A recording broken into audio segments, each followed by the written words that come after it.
मुच्यते पूर्णस्य पूर्णमादाय पूर्णमेवावशिष्यते। ॐ शान्ति शान्ति शान्तिः।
सहना भवतु सहनो भुनक्तु सह वीर्यं करवावहै तेजस्विनावधीतमस्तु मा विद्विषावहै।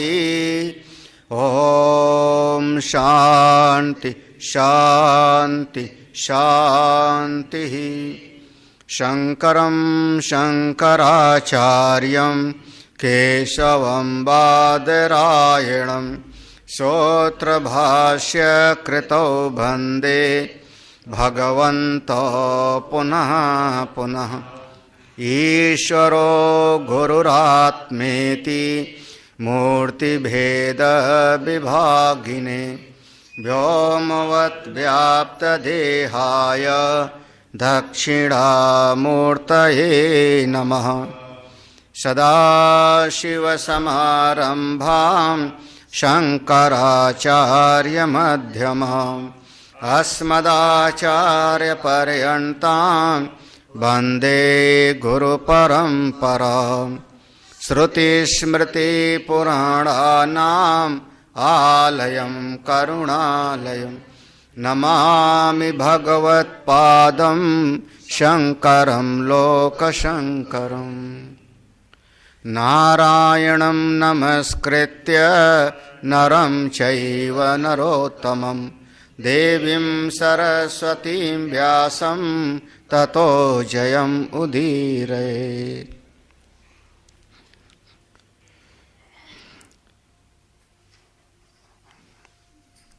ब्रह्म विद्या केंद्र स्वामी प्रेमपुरी आश्रम में पूज्य महाराज श्री को वंदन। समुपस्थित समस्त साधक बंधु, तप ही सबका मूल है। सनत कुमार जी ने धृतराष्ट्र को, विदुर जी भी वहीं पास में बैठे हैं, समझाया सबका मूल, इस सारे जगत का मूल, इदम सर्वम, सबका मूल तप है। तप, संयम करने को तप कहते हैं। कार्य को देख के कारण का चिंतन करो, इसका नाम भी तप है। सहन शक्ति आपकी जितनी ज्यादा बढ़ जाती है, समझना आप तपस्या रत हो। इस तप में कुछ विघ्न है।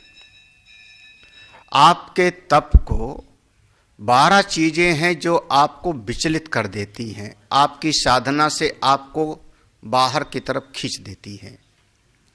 उन 12 चीजों का नाम गिनाया। एक बार श्लोक पढ़ते हैं।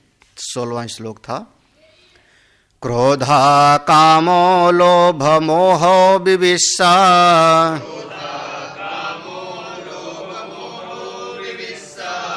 कृपा सूये मान शोको स्पृहा च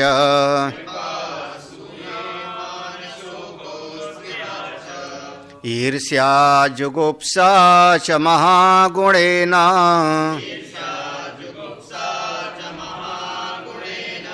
वर्ज्या सदा द्वादशैते नराणाम् नराणाम सदा वर्ज्या एते द्वादश, ये 12 दोषों को मनुष्यों को हमेशा छोड़ देना चाहिए। जो अपना हित चाहता है, अपना भला चाहता है, उसके लिए वर्जित हैं ये 12 दोषों को छोड़ दे। क्रोध, काम, लोभ और मोह, ये 4 चीज़ों का हम पूर्व के क्लास में सत्संग के समय पढ़ चुके थे। 5वां है विवित्सा, विषय रसान वेत्तुम इच्छा। विवित्सा, विवित्सा, विषय, विषय, रसान वेत्तुम इच्छा, 5 विषयों के रस को जानने की इच्छा। विवित्सा, विवित्सा सीधा सीधा इसके नीलकंठाचार्य कहते हैं सत्य अपि सती अपि उत्तरोत्तर लाभे पिपासाख्या अतृप्ति। आपको कोई वस्तु मिल जाती है, उसका आप उपयोग करते हो और उपयोग करते करते उसको और भी पाने की इच्छा, और भी पाने की इच्छा, अंदर से आप कभी तृप्त नहीं होते, उसी का नाम है विवित्सा। न जातु कामा कामा नाम उपभोगेन सामे।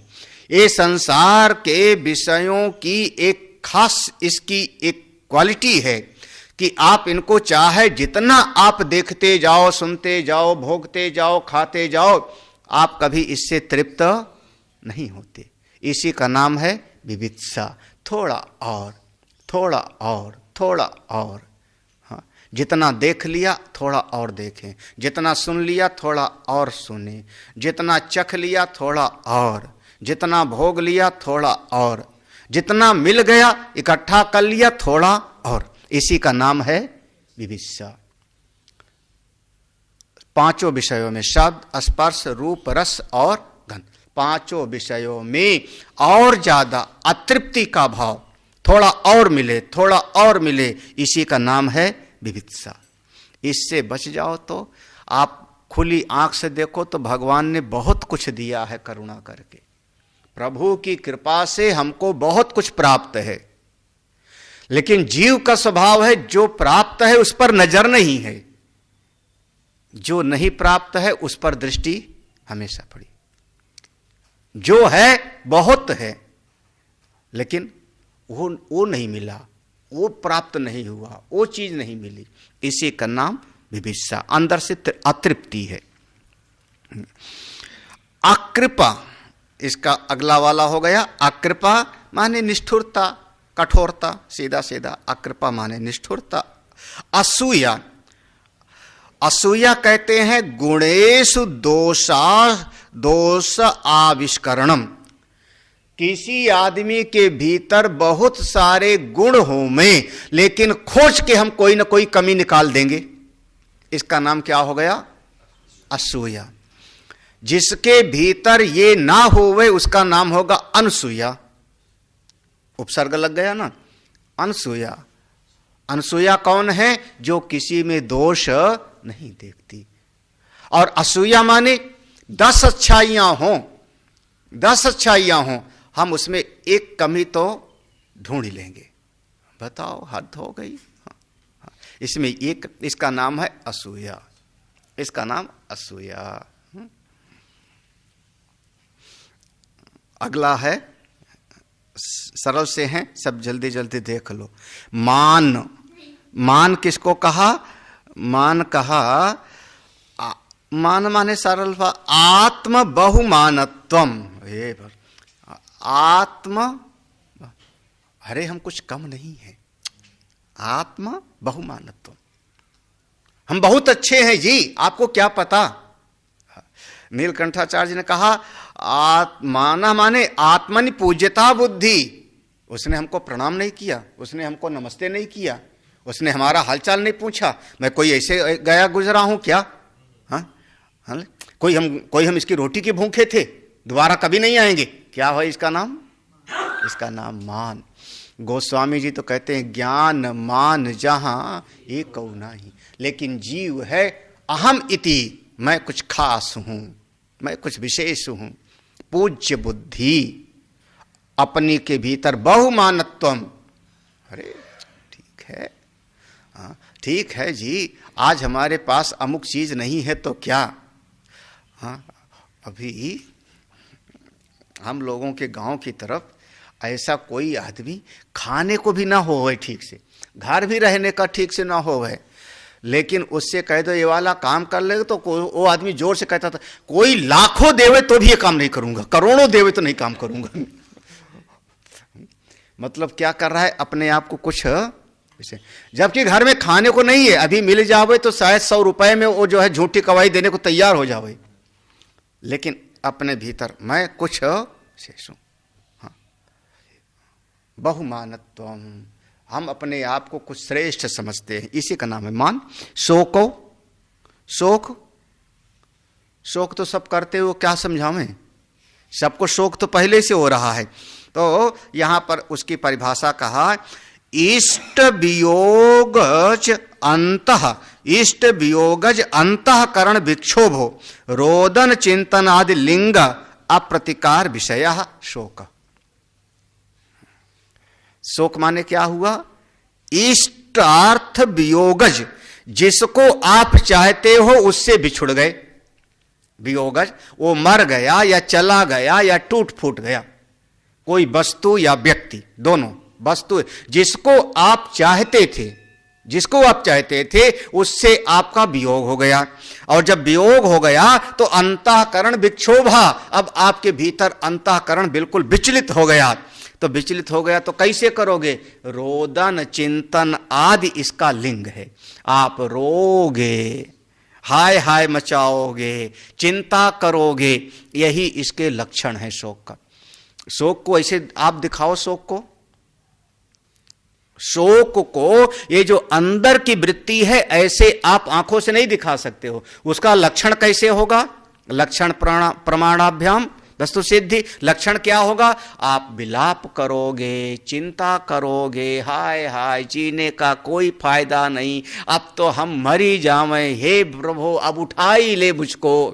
हे, ऐसे लोग कहते हैं, हे यमराज जी हमार कागज कहाँ भूल गए, हमार कागदवे भुला गए। हमको एक माता जी बार बार कहती हैं, अब हमारे कागदवे भुलाए गए भगवान। अब कागज भुलाए गए माने का कि हम मरना चाहते हैं और मर नहीं पा रहे हैं, तो ये सब शोक के लक्षण हैं।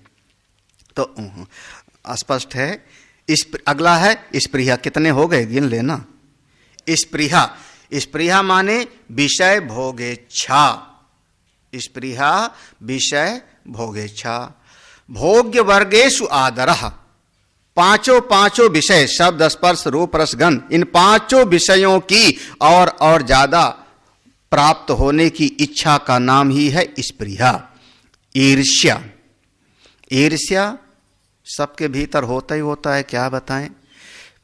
पारश्रियाम ऐशैषुणता, दूसरे की संपत्ति देख करके भीतर जलन है, हाँ, उसके पास क्यों है। पारश्रियाम, अरे दूसरे का बच्चा बढ़िया पास हो गया, बहुत बढ़िया, खुश हो जाओ। नहीं, ऊपर ऊपर से तो कहेंगे बधाई हो, और अंदर से जो है हमारा बच्चा क्यों नहीं हुआ। पारश्रियाम, इसका नाम है ईर्ष्या। और इस ईर्ष्या में, ईर्ष्या का परिणाम, अगर 4 लोग दौड़ रहे हों और आगे कोई जा रहा है हमसे, तो उसको पांव मार करके, टांग मार के गिराने की कोशिश, ईर्ष्या है, ईर्ष्या है। हाँ, बहुत सारे बच्चे जो पढ़ते हैं और पढ़ने में विद्यालय में उनके नंबर अच्छे आते हैं, टॉप क्लास, दूसरे क्लास के बच्चे होते हैं, वो कहते हैं इसको बिगाड़ दो,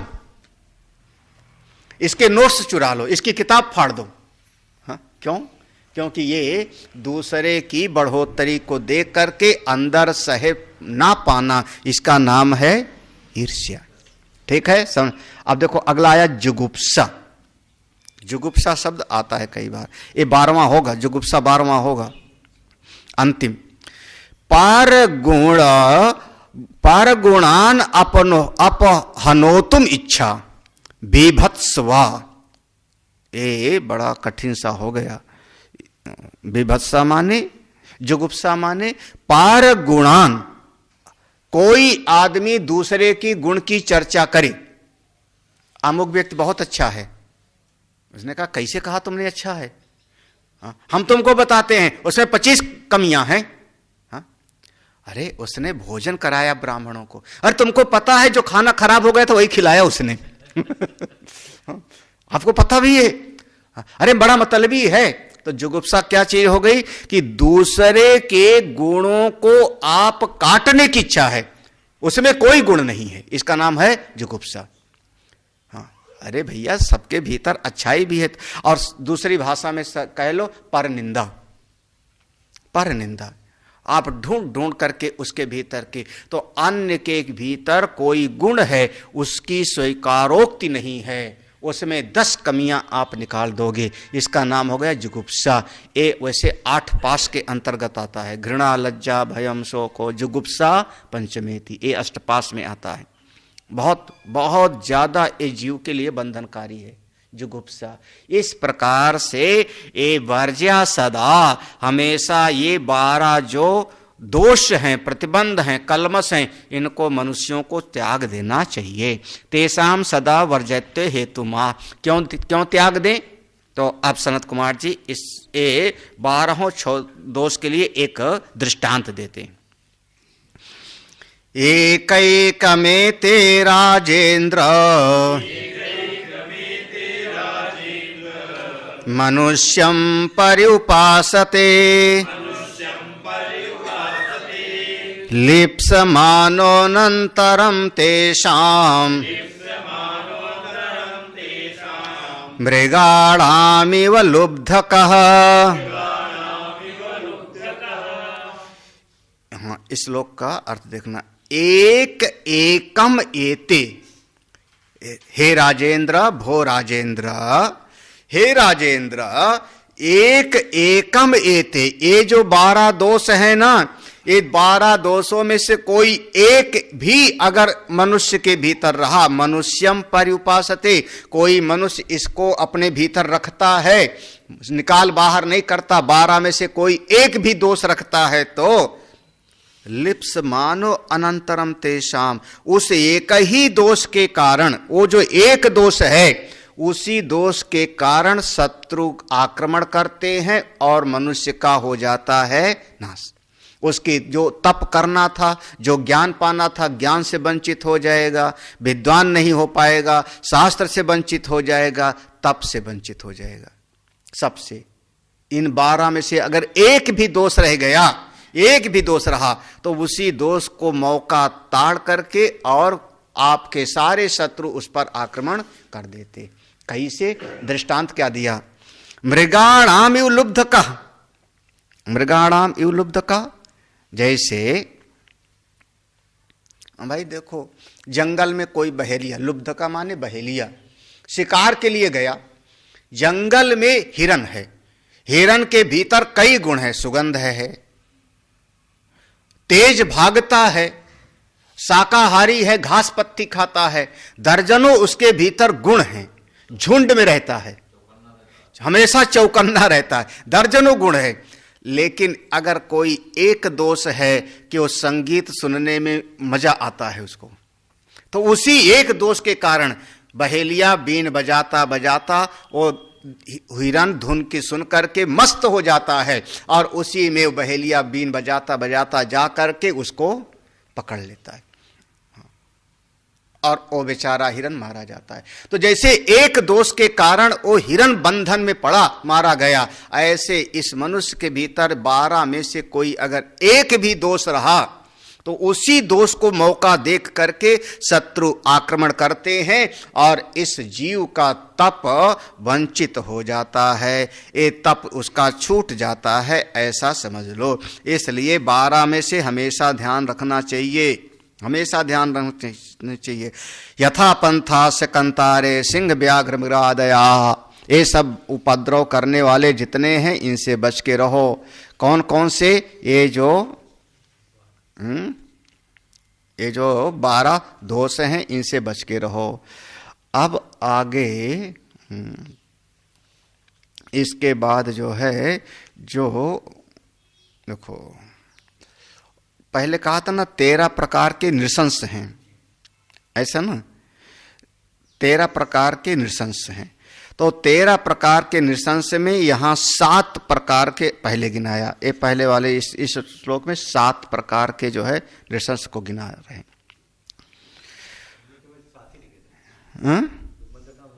हाँ सप्तकम था।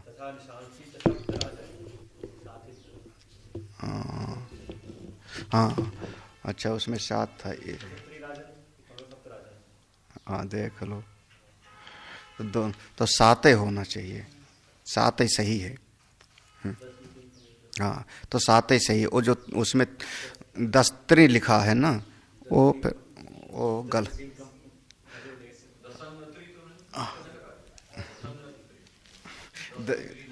10 में 3 नहीं। हाँ हिसाब लगा लो आप लोग, समास बदल लो। संभोग संवित विस्मेधमानो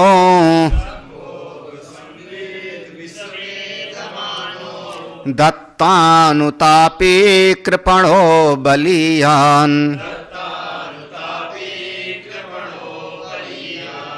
वर्ग प्रशंसी बनिता सुदेष्टा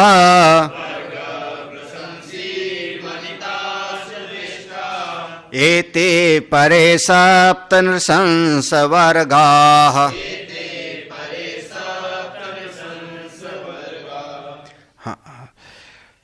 ये 7 नृशंस वर्गा, ये नीचे शब्द है ना नृशंस वर्गा।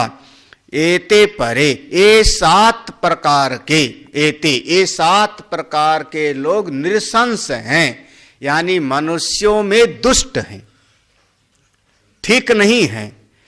हाँ इनसे जितना बच सको उतना बचो, इनसे जितना बच सको उतना बचो। कौन? पहला संभोग संबित, पहला शब्द दिया संभोग। हाँ संबित तो नहीं है यहां ना। हाँ संबित, संभोग संबित ये नाम दिया है। संभोगे विषय संभोगे संबित बुद्धिर यस्य वर्तते सा संभोग संबित। अब यह समास है। संभोगे, जब हम विषयों का उपभोग करते हैं तो उससे हमको सुख मिला, उस सुख की चित्त वृत्ति में स्मृति बन गई, याद बन गया, और अब उस वृत्ति में, उस संबित में जिसका निरंतर चिंतन रमण रहता है उसका नाम हो गया संभोग संबित। हाँ ध्यान नहीं आ रहा ठीक से। अरे आपने भोजन की 5 विषयों का है, शब्द स्पर्श रूप रसगंध 5, आपने भोजन कर लिया तो भोजन किया बहुत बढ़िया, आपको स्वाद मिला, भोजन से आपके शरीर का पोषण हुआ, आपका मन खुश हो गया, यही ना तुष्टि पुष्टि ये सब हो गया।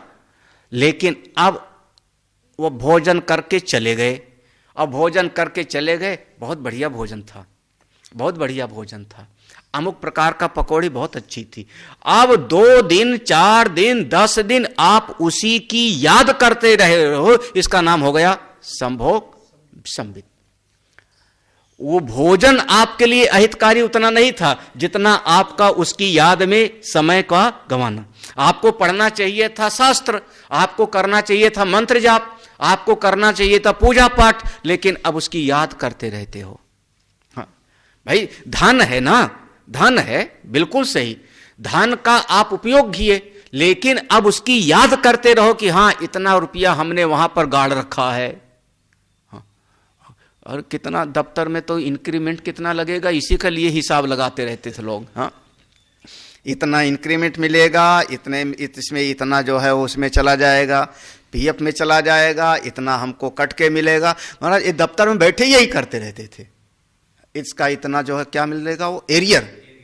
हाँ इस तारीख से लागू हुआ ये अमुक वेतन आयोग तो इतना यही करते। तो क्या कर रहे हो, उसकी पैसा अभी हाथ में नहीं है, लेकिन उसकी क्या हो रही है अब आपको संबित। संबित माने वो चीज आपकी चित्तवृत्ति में आके बैठ गया। हाँ, जब भोग किया आपने, चाहे वह स्त्री का, चाहे धन का, चाहे शब्द का, चाहे दृश्य का, उसकी जो चित्त में छाप पड़ गई वो आपके लिए ठीक नहीं है, क्योंकि उसमें अब आपका समय जावेगा, आपका समय बर्बाद होगा। संभोग संबित, उससे बच सको तो बहुत बढ़िया। अब इसको कहते हैं, ये बहुत घोर दोष है। देखो ये परिभाषा, संभोगे विषय संभोगे संबित बुद्धि यस्य वर्तते, जिनके पास है देख लेना भाष्य में, बुद्धि यस्य वर्तते, तो बुद्धि का उसी में वर्तन होने लगा ना, व्यापार होने लगा ना, उसी में बुद्धि का चलायमान होने लगा ना।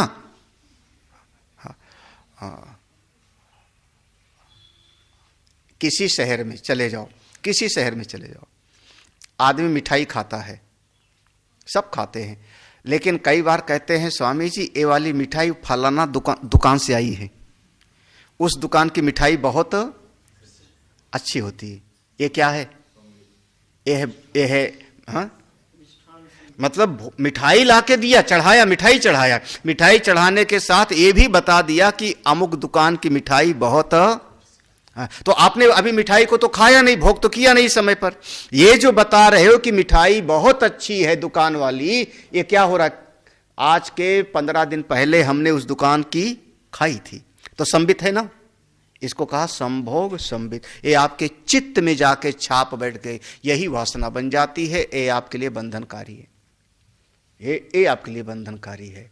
हाँ, और नहीं तो फिर भगवान तो ये कहेंगे, प्रलपन विसृजन गृहण इंद्रिय इंद्रियार्थेषु वर्तन्त इति। इंद्रियों के विषयों में व्यापार करती है और आप सबसे बिल्कुल नैव किंचित करोमिति। यस्य नाहं कृतो भावो बुद्धिर यस्य न बुद्धि यस्य न लिप्यते। और यहां क्या हो गया? बुद्धि यस्य वर्तते। ये भाष्य में यही लिखा, बुद्धि यस्य वर्तते। तो बुद्धि में नहीं बैठना चाहिए, ये संसार बुद्धि में मत बिठाओ। दुनिया को दुनिया की जगह पे रहने दो। आप खुली आंख से देखो, कान से सुनो, व्यवहार करो, बाल बच्चों का पालन पोषण करो, किसी का कोई विरोध नहीं है इससे। इस संसार को दिल में मत बिठाओ, वहां बिठा लेते हैं तभी आपके लिए वो बंधनकारी होता है।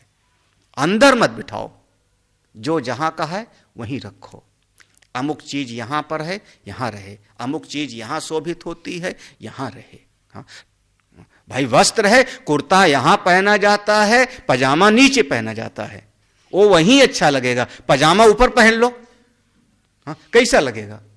हाँ, ऐसे ही संसार की जगह पे रहने दो। आप देखो सुनो। हाँ, कहते हैं ना, खाओ पियो, छको मत, हंसो बोलो, बको मत। हाँ,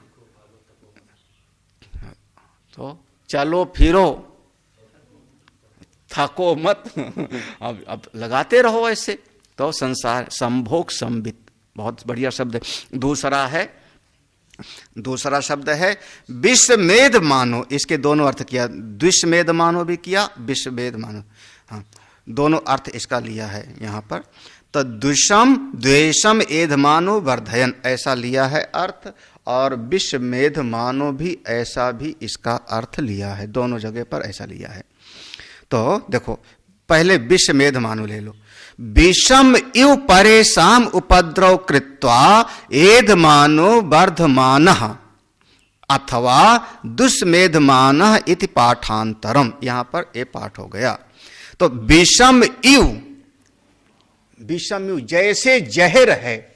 सांप क्या करता है?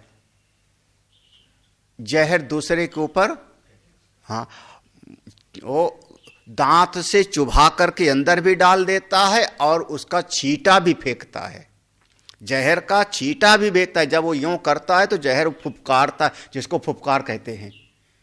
तो जैसे सांप जहर को फेंकता है और आपके शरीर में दांतों से डाल देता है, ऐसे ये जो मनुष्य हैं दूसरे के जीवन में उपद्रव डाल देते हैं। विषमेध, विष माने जहर। हमारा अच्छा भला वो आदमी जीवन जी रहा था, उसके जीवन में तुझको पता है वो तेरा दुश्मन ऐसा था, लो अच्छे भले जीवन का हो गया बेचारे का गड़बड़। विषमेध मानो, दूसरे के जीवन में उपद्रव करना, इसका नाम हुआ विषमेध मानो। हाँ, इसीलिए कभी कभी ऐसा कहा जाता है भैया दूसरा आदमी अगर भले अज्ञानी है, अज्ञान में जी रहा है तो जीने दो, जीने दो। जब वो जिज्ञासु बनेगा, उसके पुण्य कर्म जगेंगे, वो मेरे पास आएगा तो मैं समझाऊंगा। लेकिन दूसरे के जीवन में समस्या तो पैदा मत करो। हमारे समाज में ऐसे लोग हैं, गोस्वामी जी उनको खल कहा, जे बिनु काज दाहिने भाई, इसको कहते विषमेध मानो। ठीक है, आगे बढ़ूं। तीसरा 7 हैं दत्तानुतापी। दत्तानुतापी बड़ा जो है इस तीसरे वाले में तो आप लोग फंसोगे। जितने सुनने वाले हो लगभग सावधान रहना इस तीसरे वाले में। हाँ, ऐसे मनुष्यों से कभी नाता मत रखो, नृशंस हैं। कौन? दत्तानुतापी, दानम दत्त्वा अनुतापम करोति इति दत्तानुतापी। दत्त माने दान दिया, पहले तो दान दिया और बाद में मन बड़ा दुखी हो गया, हाय हाय आज तो मेरा इतना रुपया चला गया। दे करके अपने भीतर दुखी होवे। फंस तो नहीं रहे आप लोग कोई? हाँ, दत्तानुतापी।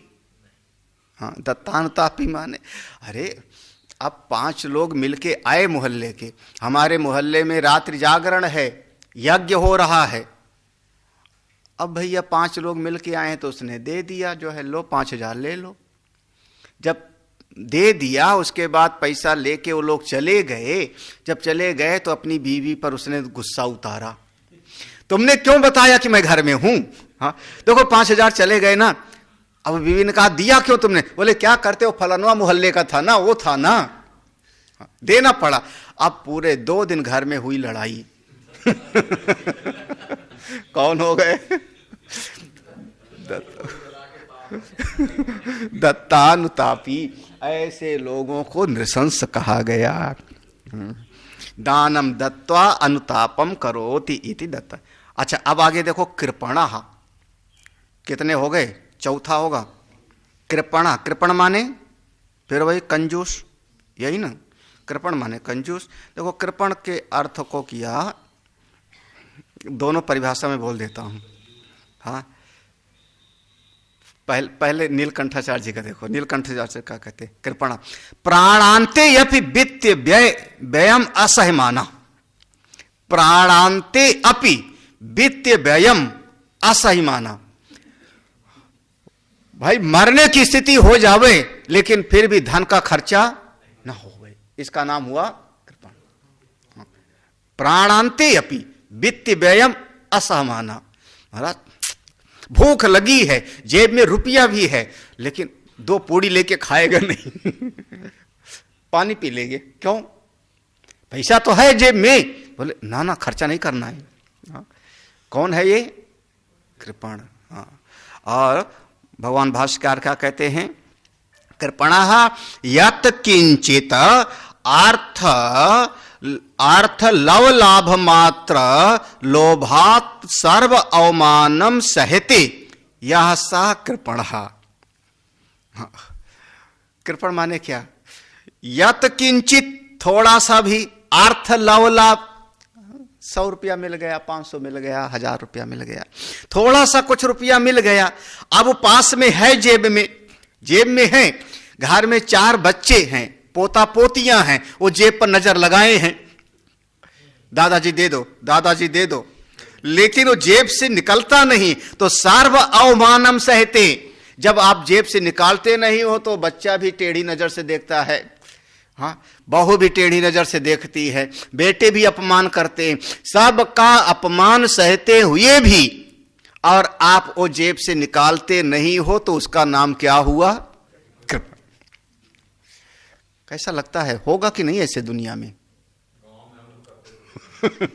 अब आप लोग ऐसा, मतलब दूसरे का अपमान भी सहते हो और फिर भी वो पैसा खर्चा करने के लिए हम तैयार नहीं, उसको नाम देते हैं कृपण। ये दोनों बातें हैं, प्राण जाए पर रुपया न जावे, इसका नाम है कृपण। दूसरे अपमान करते हैं। हो महाराज, अरे कई कई अच्छे अच्छे लोगों को देखो। हाँ, ताजी घटना है, कानपुर में किसी के यहाँ छापा पड़ा, इनकम टैक्स वालों का, ईडी वालों का। 200-250 करोड़ नगद निकले, खूब अखबार में, टीवी में छाया रहा। 200-250 करोड़ ना नकद निकले। और अखबार में ये छपा कि स्कूटर से चला करता था। स्कूटर से चला करता था, घर भी जो है बाहर से अच्छा नहीं था, अंदर कैसी अलमारियां थी राम जाने, बाहर से अच्छा नहीं था। चलता था कैसे? स्कूटर से। हाँ, फटाफट टीचर कपड़ा पहनता था, बताओ। और घर में निकला कितना? 200 करोड़। हाँ, इसका क्या नाम दूं? ऐसे लोग होंगे कृपण। चलता स्कूटर से है और महाराज करोड़ों की बात होती है। हाँ, ऐसे लोग होते हैं, खूब होते हैं। अब आगे देखो, बलि अबलियन, वहां आ है, कृपणो कृपणो अबलियान। अबलियान माने, अबलि माने ज्ञान बल रहिता। अबलियान माने सीधा सीधा ज्ञान बल वर्जिता। उसके भीतर ज्ञान का बल नहीं है। ज्ञान ही आपको बल देता है, ज्ञान का बल नहीं। शरीर का बल हो सकता है, उसके लिए मना नहीं किया। आपके पास शरीर का बल हो सकता है, आपके पास 4 असलहा लिए 4 तरफ चल रहे हैं, उसका बल हो सकता है, लेकिन असली बल आपकी बुद्धि का। बुद्धिर बलम यस्य तस्य बलम। जिसके भीतर बुद्धि का बल है, ज्ञान का बल है, वही वास्तव में बलवान है। उसने सत्संग नहीं सुना, गुरु की सेवा नहीं किया, वेद अध्ययन नहीं किया, तो भीतर से तो वो कमजोर ही है। ये आदमी अच्छे नहीं होते, उनसे बच के रहो। अंत वर्ग प्रशंसी, वर्ग प्रशंसी। हाँ, वर्ग प्रशंसी का क्या अर्थ किया? हाँ, अच्छा, आप लोग देख रहे हो। इंद्रिय वर्ग प्रशंसी, इंद्रिय वर्ग प्रशंसी। और इसके साथ में, इसके पूर्व में एक जगह वर्ग शब्द आया था, एक श्लोक में आया था वर्ग शब्द। वहां पर धर्म, अर्थ और काम शब्द लिया था वर्ग से, त्रिवर्ग ना, धर्म, अर्थ और काम। मोक्ष को वहां छोड़ दिया था। तो ये 3 वर्ग की जो प्रशंसा करता है, इंद्रिय वर्ग प्रशंसी भी ले लो, जो इंद्रियों की ही प्रशंसा में लगा रहता है, धर्म अर्थ काम में ही लगा रहता है, ऐसे लोगों को कह दो वर्ग प्रशंसी। बस ऐसी में, हाँ, इंद्रियों में ही लगा है बस। हाँ, अंतिम शब्द है वनितासुदेष्टा। हाय हाय, ये बहुत मनुष्य में बहुत खराब है, इनसे दोस्ती मत करना। वनितासुदेष्टा, वनितासुदेष्टा माने, हाँ, अब बोलूं कि ना बोलूं? हाँ, क्या कहूं? आप दूल्हा बन के गए, क्यों गए थे? कोई आपको रस्सी से बांध के ले गया था?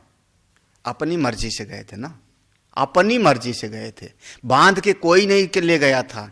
ये मत कहना जबरदस्ती हमारी शादी कर दिया था। हाँ? माँ बाप तो साथ में गए थे, अरेंज मैरिज किया, तो आप दूल्हा बन के गए। वहां पर पूरा घोड़ी पर चढ़े, सब कुछ किया, यहाँ ये करो, फूल चढ़ाओ, अक्षत चढ़ाओ, रात भर किया। उस कन्या ने अपना मायका छोड़ के आपके साथ आ गई ना, तो अब उसका शरण कौन है? आप ही तो हो, आप ही के कारण तो आई, और तो उसका कोई नहीं। मां बाप को तो छोड़ के आई। अब आज का जमाना अलग हो गया, समझ लो थोड़ा। तो वनिता, वनिता माने स्त्री, वो जो आपके पास आ गई। तो अब देखो शब्द समझना, यहां पर सब कह रहे हैं, वनिताम चा द्वेष्टा अनन्य शरणम भार्याम यो द्वेष्टि। अनन्य, हाँ, अनन्य शरणम, उसकी अब कोई शरण नहीं, वो कहीं अब जा नहीं सकती, और जिसके साथ आई है वही अब अपने घर पे उसको ताड़ना करना शुरू कर दे, द्वेष करे। वनितासु द्वेष्टा, यही शब्द है ना, वनितासु द्वेष्टा, अपनी पत्नी से द्वेष करने वाला, अपनी पत्नी से ईर्ष्या जलन करने वाला, इस व्यक्ति को नृशंस माना गया है। मनुष्यों में तीन अब बताओ, एक कसौटी समझ लो। तो और कई बार स्त्री कहती भी है कि मैं कहाँ जाऊं, अब मैं कहाँ जाऊं, नहीं तो फिर भी जो है वनितासु द्वेष्टा।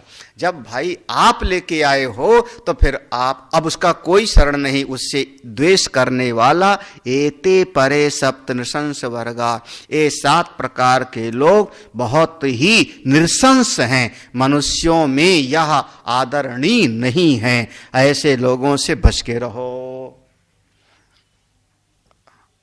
हो गया 7, 12 दोष, 7 नृशंस।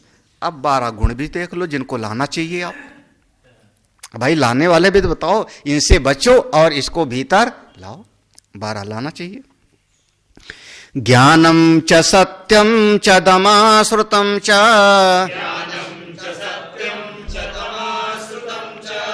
अमात्सर्यं ह्रीस्तितीक्षानुसूया, यज्ञश्च दानं च धृतिः समश्च,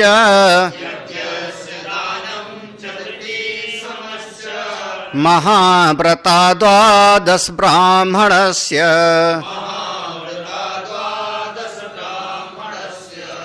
यस्त्वेतेभ्यः प्रभवेत् 12भ्यः,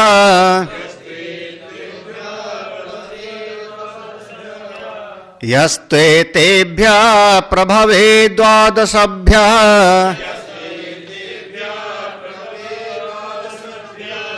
सर्वामपि मां पृथिवीं सशिष्यात्,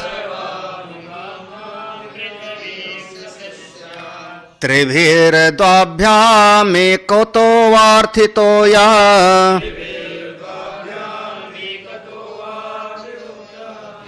तस्य समस्तीति सवेदितव्यः।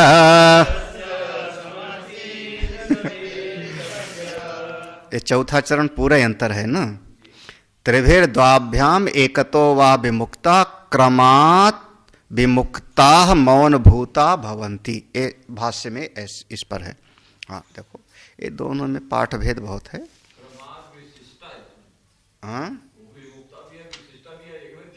हाँ क्रमात् विमुक्ता विशिष्टा। तो ये 12 गुण जिसके भीतर हैं, पहले ये 20वां वाला समझ लो, 20वां वाला श्लोक पहले पढ़ लो। यह तू एतेभ्य, जो कोई भी, यह तू एतेभ्य, जिसके भीतर भी, एतेभ्य ये जो 19वें श्लोक में है, कौन से? 12भ्य 12 गुण प्रभवेत, भीतर आके विराजमान होते हैं। जिसके भीतर 12 गुण आके विराजमान होते हैं, सर्वाम अपीमाम पृथ्वी में, ये सारी पृथ्वी का शासक हो सकता है।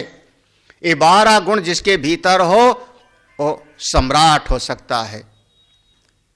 उसके भीतर ईशित्व गुण आ जाएगा, वशित्व गुण आ जाएगा। अरे 12 ना सही, त्रिभी 3 तो आई जावे, 12 में से 3 तो ला लो।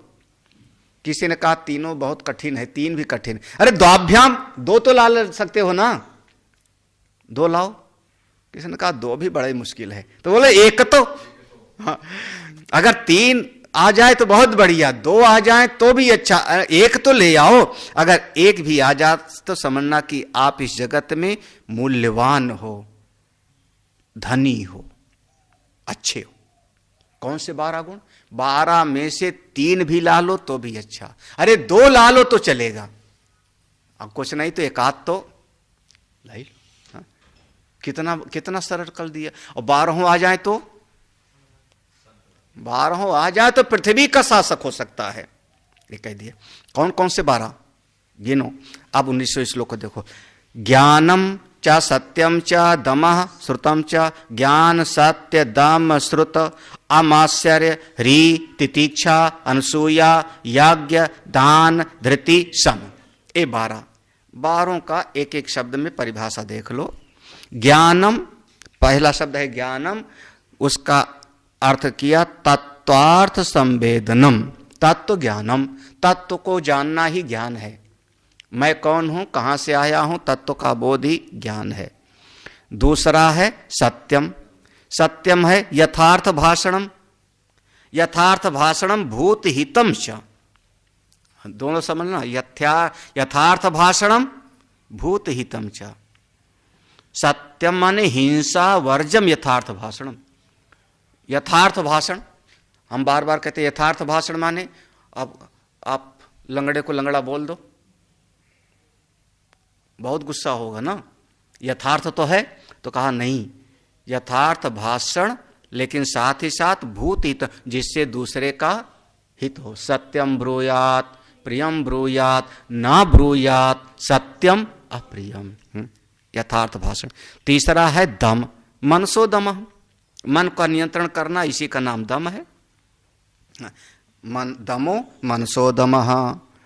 चौथा है श्रुतम, श्रुतम माने अध्यात्म शास्त्र समरणम, उसी को कहते हैं इसने सुना है।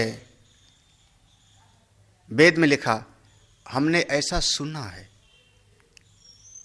ए नस्तद व्यास चक्षरे, जिन महापुरुषों ने हमको सुनाया है उनसे हमने ऐसा सुना है। इति सुश्रुम पूर्वेशाम, मैंने ऐसे सुना। क्या सुना है? बोले दुनिया की बातें नहीं, अध्यात्म शास्त्र श्रवणम, गीता सुना है, उपनिषद सुना है, वेद को श्रवण किया है, शास्त्रों का श्रवण किया। इसी का जो इसको सुना है उसी ने सुना है, और बाकी जो सत्संग आदि नहीं सुना है उसने जीवन खोया है। वो उसका जीवन दो कौड़ी। हाँ 12 में, हाँ 12 में एक तो आ ही गया। हम सत्संग वाले हैं तो 12 में से एक तो, हम सत्संग तो सुनते रहते हैं। हाँ ये तो है, हाँ ये बात तो सही है, एक बात तो सही है। हाँ तो अच्छा, अब अगला है, कितना हो गए? ज्ञान, सत्य, दम, चार हो गए। पांचवा अमात्सर्यम, अमात्सर्यम माने सार्वभूतेषु असहमानता तद अभाव अमात्सर्यम। इसके पहले मात्सर्य आ चुका था, उस समय 200 में आया था मात्सर्य। तो यहां पर क्या हुआ? सभी प्राणियों के प्रति जलन का भाव न होना, सभी प्राणियों की बढ़ोतरी को न सह पाना, इसका नाम है मात्सर्य। और जिसके भीतर ये भाव नहीं है, सब सुखी हों, इसी का नाम है अमात्सर्य। मात्सर्य माने, मात्सर्य का अर्थ हुआ किसी की बढ़ोतरी को न सहना, और अमात्सर्य माने हम सबको, हम कहते सर्वे भवन्तु सुखिना, सभी सुखी हों, सभी निरोगी हों, हे प्रभु, इसी का नाम है अमा, किसी से जलना नहीं। ह्री, अगला है ह्री। ह्री माने अकार्य करणे लज्जा, जो काम नहीं करना चाहिए उसको करने में थोड़ा सा लज्जा लगे। अगला है तितीक्षा, द्वंद्व सहिष्णुता। लो, द्वंद्व सहिष्णुता, अब तितीक्षा तो बार बार पढ़े हैं सब लोग, तो उसको बताने की जरूरत नहीं है। अगला है अनसूया, अनसूया माने पारदोष अनाविष्करणम। अनसूया माने पारदोष, दूसरे के दोषों का अनाविष्करणम, खोजो मत, हाँ ढूंढ ढूंढ को मत निकालो। बहुत विचार किया, बुद्धि को बहुत चलाया, और बहुत चला के क्या कहा, इसमें ये कमी है, क्या फायदा? हम कई बार कहते हैं इस बात को, हम हमेशा कहते, रामचरितमानस में हजारों चौपाई हैं, 500 दोहा, कई एक ही बालकांड में ही 350 के लगभग दोहे हैं, हजारों चौपाई हैं, एक से एक ज्ञान की बातें हैं, आपका बेड़ा पार कर देंगी। आप ले तो आओ। प्रथम भगति संतन कर संगा, दूसर मर्त मम कथा, ले आओ हजारों चौपाइयों में से।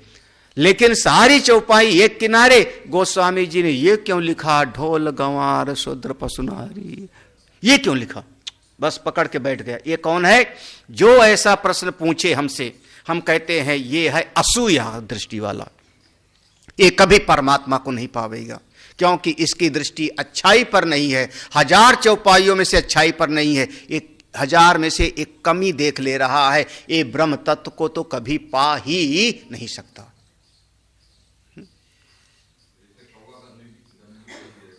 कौवा नहीं, गुबरैला बढ़िया दृष्टांत है। एक होता है गुबरैला, एक होती है मधुमक्खी। मधुमक्खी को आप घूरे पर, कूड़ेदान पर रख दो तो भी उड़ के वहां से कहीं ना कहीं फूल पे जाके बैठेगी, कचड़े से भी फूल पर बैठेगी और वहां से पराग निकाल लेगी। ऐसा वर्णन किया गया है मधु विद्या में, उपनिषद में एक विद्या है मधु विद्या, वहां वर्णन किया है कि मधुमक्खी ऊपर फूल पर जाती है तो अपने पंखों से खूब तेजी से हिलाती है तो गर्माहट होती है, तो गर्मी से वो फूल पराग छोड़ता है और उसको वो ग्रहण करती है। इस प्रकार से मधु विद्या के अंतर्गत आया है। उसको पहले गर्माती है, फिर उसमें से उसका सार निकालती है। तो जैसे मधुमक्खी है, कहीं भी डाल दो तो फूल पर जाके उसका पराग लेती है। दूसरा है गुबरैला, गोबर का जीव होता है, 5-6 उसकी टांगे होती हैं, बड़ा मेहनती होता है, उसके जैसा मेहनती दिखाई नहीं पड़ता। महाराज गंदगी की गोली बनाता है, गोली बना के पीछे के जो है पांव से ढकेलता रहता है अपने बिल की तरह। उस गुबरैला को बड़े प्यार से उठा के फूलों में रख दो, फूल पे रख दो, गोबर में नहीं, कचड़े में नहीं, फूल पे रख। थोड़ी देर के बाद देखना तो फिर कहीं वो गोली बना रहा होगा गंदगी का। तो इस ऐसे भी जगत में कुछ लोग होते हैं, इनको कहते हैं ऐसे लोग असूया दृष्टि वाले। दर्जनों अच्छाइयों में से कोई ना कोई एक चीज को पकड़ के गलती को बैठ जाएंगे और 1000 अच्छाइयों से वंचित हो जाते हैं। अनसूया, असूया दृष्टि से जो रहित है उसी का नाम है अनसूया। अगला है यज्ञश्च। ये तो आप लोग सब लोग जानते हो, यज्ञ माने जो वेद ने बताया है, श्रुति ने जो बताया है वो सारे यज्ञ, ज्योतिष्टोम, अश्वमेध इत्यादि यज्ञ। दानम, हाँ दानम माने, दान माने, हाँ दान माने, अब आप लोग चक्कर में पड़े। ब्राह्मणादिभ्यो धनादि परित्यागः, लेकिन नीलकंठाचार्य जी ने एक शब्द प्रयोग किया, इन्होंने अलग शब्द प्रयोग किया। जब आप यज्ञ करने बैठे तो यज्ञ में आपने कुछ आचार्यों का वर्णन किया, ब्रह्मा, अर्ध्यो, होता, उद्गाता, ऐसे ब्राह्मणों का वर्णन किया। और साथ में उनके सहायक लोग हैं। यज्ञ के 16 अंग हो गए, सबके सब हैं, तो ये आपके यज्ञशाला के अंतर्गत हो गए ना। तो अब ये जो ब्राह्मण हैं ये आपके लिए स्वस्ति वाचन कर रहे हैं। आपने इनको गाय का दान किया तो दान नहीं है, वो दान की श्रेणी में नहीं आएगा। तो क्या कह रहे हैं, दान बहिर्वेदी संविभागा, बहिर्वेदी, हाँ वेदी के बाहर, क्योंकि ये तो दिन भर आपका जाप किए, दिन भर वेद का पाठ किए, आपके लिए साम गायन किए, तो इनको दिया तो दान कहां है, वो तो उनका परिश्रम है, पारिश्रमिक हो गया जी। हाँ? आदमी जो है इतने मतलबी है ना कि उसको परिश्रम, दिन भर उससे काम कराए पंडित से, उसका पारिश्रमिक दिए और उसे में दान भी खाता में लिख लिए, हमने इतना दान किया। बहिर्वेदिर संविभागा, उस यज्ञ वेदी के बाहर वहां पर धुआं उठ रहा था, धुआं उठ करके वहां पर देखा 10 लोगों ने, अरे अरे भिक्षुक, वो देखो धुआं उठ रहा है, यज्ञ हो रहा है, वहां भोजन मिलेगा। वो लोग चले आए, उनका आपने वर्ण नहीं किया है। अब जब उनको आप देते हो तो वो हो गया आपका दान। तो बहिर्वेदी संविभागा। अगला है धृति। धृति क्या हुआ, धृति माने धैर्य। अत्यंत आपद्यपि व्रतादे अत्यागः। धृति माने विषय सन्निधौ इंद्रिय निग्रह। विषय सन्निधौ, सामने खाना रखा है, कल से भूख भी लगी थी, कल से खाए नहीं थे, 2 दिन का जो है वो बेचारा सन्यासी घूम रहा था नगर में, भोजन नहीं मिला था, और सामने भोजन रखा हुआ है, सामने भोजन रखा हुआ है, फिर भी अब वो विचार करता है किसने भोजन रखा, किसने बनाया, एक खाने योग्य है कि खाने योग्य नहीं है। क्योंकि गीता जी में 3 प्रकार का भोजन का वर्णन आया ना, सात्विक, राजसिक और तामसिक। देखो 2 दिन से भूखा है, सामने भोजन रखा हुआ है, वो विचार करता है ये तामसिक भोजन है क्या, तो रखा है और फिर भी नहीं खाता, नहीं तमोगुणी भोजन है, मैं नहीं खाऊं। इसका नाम है धैर्य, इसको कहते हैं धैर्य। हाँ, कश्चित धीरा, कोई धीरवान, विकार हेतु सती ना विक्रियंते साम चेतांश ते एव धीरा, याद रखना। इसको नीलकंठ कहते हैं अत्यंत आपद्यपि, घोर आपत्ति आ गई तब भी व्रतादेह अत्यागा, अपने व्रत का त्याग न करे, उसको कहते हैं धृति। आपत्ति आ गई तो भी, हम लोग क्या कहते हैं, आपत्ति काले मर्यादा नास्ति, ये कह देते ना। और क्या करें, अत्यंत आपत्ति आ गई, जैसे राजा हरिश्चंद्र का सुना होगा। राजा हरिश्चंद्र मना कर सकते होंगे, कर देते मना, नहीं देता तुमको तो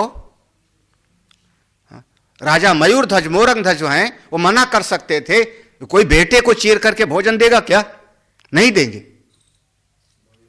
हाँ, राजा बलि थे, हाँ है कारण था, क्यों दे, तो कह रहे हैं अत्यंत आपद्यपि, घोर से घोर विपत्ति आ जावे तो भी अपने व्रत का त्याग ना करे, नियम का त्याग ना करे, उसी का नाम है धृति। बड़ा गंभीरतम है।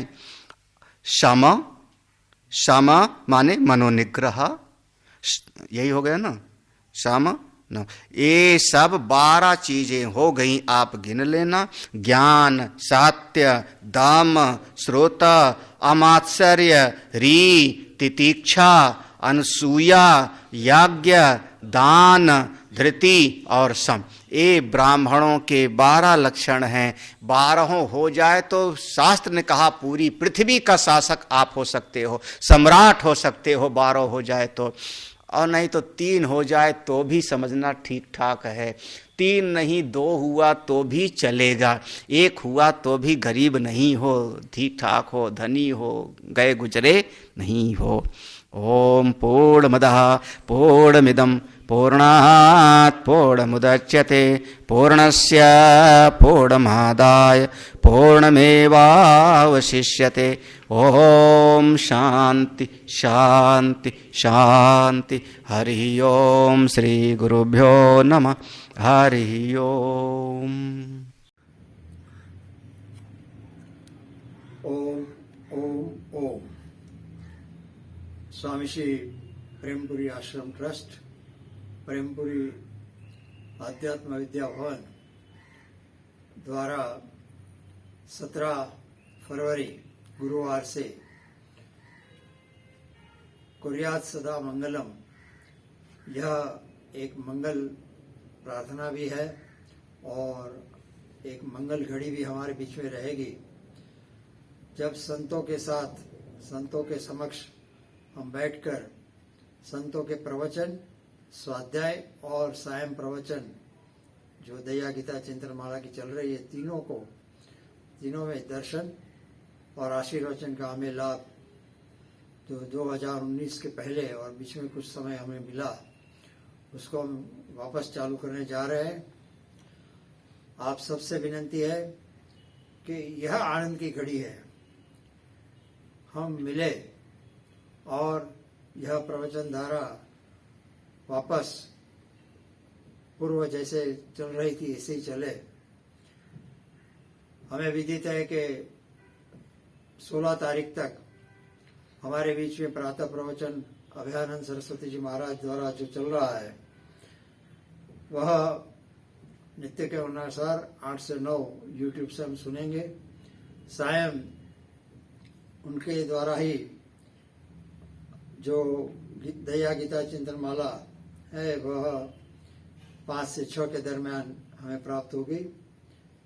पूज्य मोहन चैतन्य जी महाराज द्वारा मांडुक्य उपनिषद करीब करीब मेरे ख्याल से 2 साल से ऊपर से चल रहा है, उसकी पूर्णाहुति होगी।